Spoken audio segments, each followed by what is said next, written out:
Oh, summer months often bring festivities. We're relaxing and all that. This is also the peak season for mosquitoes. And the Baltimore City Health Department hosted a Zika Ambassador training day at Coppin State University. Now, the program is offering residents the latest education on the Zika virus and sharing tips to help prevent an outbreak in Baltimore, and provides resources to help Zika ambassadors educate other individuals in their communities.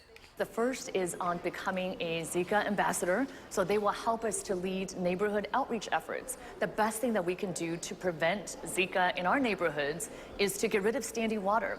Even a small bottle cap will collect water in the rain and will be the breeding ground for mosquitoes. And mosquitoes transmit all kinds of diseases, not just Zika. So there's something that each person can do today.